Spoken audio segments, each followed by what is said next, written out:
अरे भाई सेक्रेटरी, वो दूसरी वाली फाइल लाना ना, वो मेरी जो फेवरेट चाइल्ड वाली है। देखें ज़रा क्या चल रहा है उसका ज़मीन पर। कौन गॉड जी? वो आपकी फेवरेट चाइल्ड नंबर 420। हाँ, उसका केस तो काफ़ी कॉम्प्लिकेटेड चल रहा है। आपको दिखाती हूँ मैं उसकी फाइल, आपको समझ में आ जाएगा क्या क्या कर रही है वो। क्या कर दिया है अब इसने? ठीक है, तो अभी ये अपनी सेल्फ वर्थ के बारे में नहीं सीख पा रही और अपने पैटर्न्स को रिपीट कर रही है। ट्रैक रिकॉर्ड बहुत ज़्यादा ख़राब है इसका। ये 10-12 साल से यही चीज़ करती आ रही है, इमोशनली अनअवेलेबल लोगों के पीछे भाग रही है। ठीक है, तो हमें इसे इस बारी क्या करने वाले हैं, हम इसे सोल ट्रिगर्स भेजने वाले हैं। तो ऐसा लड़का इसकी लाइफ में भेजो जो इसको ब्रेड क्रम्बिंग करेगा। Bread crumbing? गॉड जी, ये कौन सा नया कॉन्सेप्ट आ गया? अरे ये सब मैंने सीखा है ना नीचे वाले बच्चों से। कुछ बोलते हैं उसमें क्या होता है ना, वो अजीब अजीब तरीके की हरकतें करते हैं और आपको फुल अटेंशन नहीं देते हैं, कोई कमिटमेंट भी नहीं देते हैं। और उसके बाद भी अगर ये अपने लेसन नहीं सीखती, उस लड़के को इग्नोर नहीं करती है, तो उसके बाद उसको और इसके साथ अटैचमेंट वाली फीलिंग भेज दे।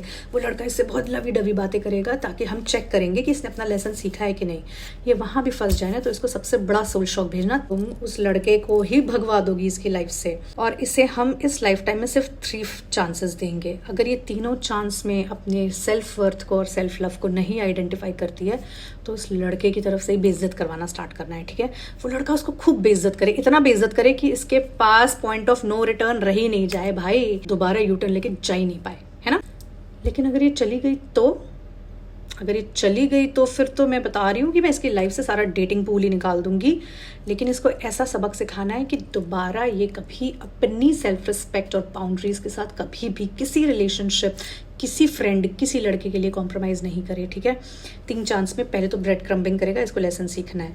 उसके बाद क्या करना, तुम इसको एकदम घोस्ट करवा देना 2-4 महीने के लिए। उसके बाद फिर टपक जाए वो लड़का।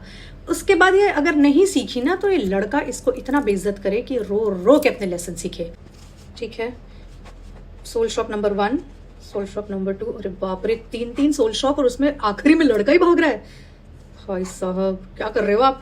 बेटा, हमारी फेवरेट चाइल्ड, प्लीज तुम पहले ही लेसन में सीख जाना, इतनी बेइज्जत मत होना प्लीज।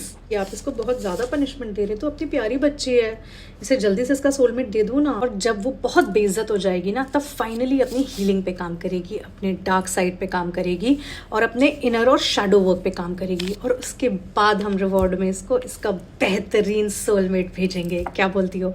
Good idea, right? आपको सोल शॉक्स इसलिए नहीं देते कि गॉड जी को आपसे कोई प्रॉब्लम है। सोल शॉक्स इसलिए मिलते हैं क्योंकि आपके कर्मा का पूरा अकाउंटेंसी ही गड़बड़ हुआ रहता है। और सोल शॉक्स सिर्फ रिलेशनशिप या सोलमेट से ही रिलेटेड नहीं होता, वो आपकी मैरिड लाइफ में भी हो सकता है, जॉब लाइफ में भी हो सकता है, किसी चीज़ में भी हो सकता है। आपको आइडेंटिफाई करना पड़ेगा कि कहाँ आपके साथ सेम कार्मिक टाइज, सेम लूप चल रही है और आपकी वो प्रॉब्लम सॉल्व नहीं हो रही है। वो ध्यान देना, हो सकता है गॉड जी आपको उस एरिया में सोल शॉक्स भेज रहे हैं। इसीलिए कहते हैं कि जल्दी से जल्दी अंडरस्टैंड करो हमारे मैसेजेस को कि हम आपको क्या बोल रहे हैं, अपने लेसन लर्न कर लो ताकि आपको जो चाहिए आपको मिल जाए। तो जैसे ही गॉड की ये वाली फेवरेट चाइल्ड नंबर 420 अपने लेसन्स लर्न कर लेगी, गॉड जी उसे गिफ्ट करेंगे उसका बेहतरीन soulmate. Yes, God will never do wrong to their child.